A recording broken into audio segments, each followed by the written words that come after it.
Hello, hi. This is the hair I got. I have these beads. I think they're called micro links, pliers, scissors, just in case. But I like to use thread.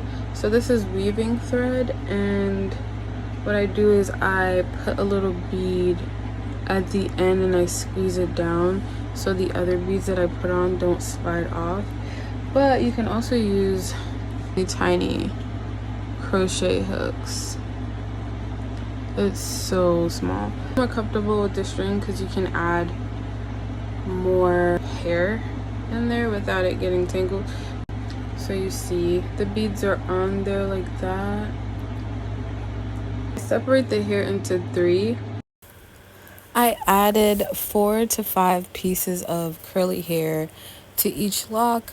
The back row, the first 2 rows in the back, I added only 1 to the end of those locks.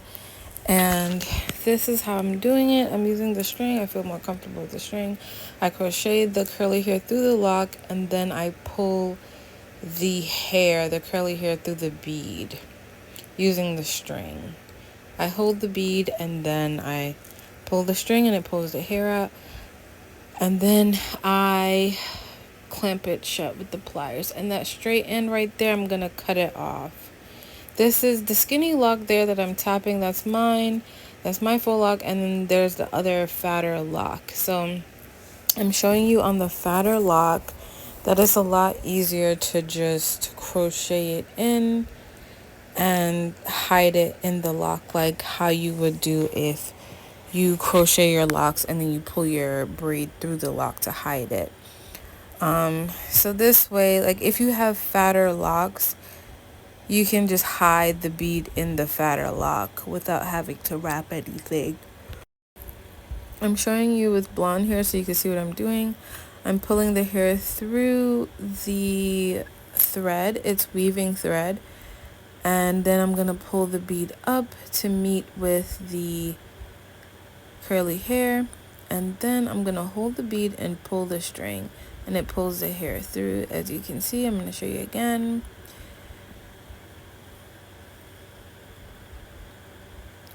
And I prefer to use the string because it allows me to pull more hair through.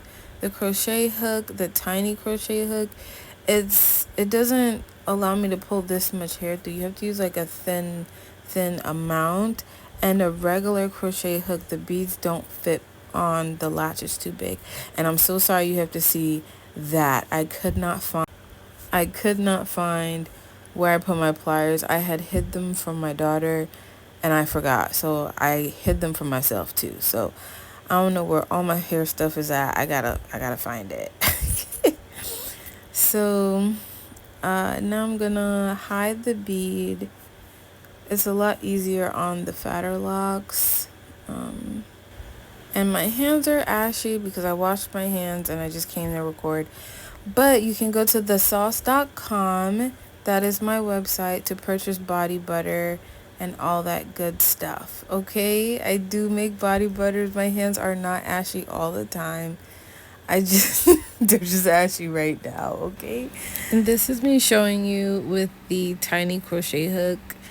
It doesn't work for me. So I finished half my head, and I'm going to show you the time again when I finished. Well, I didn't finish the other side. I almost finished. I just need to add more to the top. To take them out, like any micro links, it's flat, so I'm going to go this way. I'm going to squeeze it to open it, and then you just slide it off. But I'm not sliding it off. You slide it off. So I finished this side. I had an ultrasound appointment in the morning and then I had class after, so this is how I went to class. So because the logs are so skinny, I have to wrap them. I'm only wrapping the beads at the top of my head where you can see the beads. So like the first 3 beads that frame my face, I'm just wrapping them to hide them.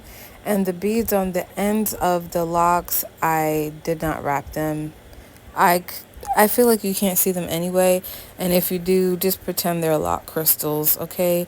But I'm going to show you the ends. I did not wrap any of the beads on the ends, but you can't see it. So I'm not going to do extra work.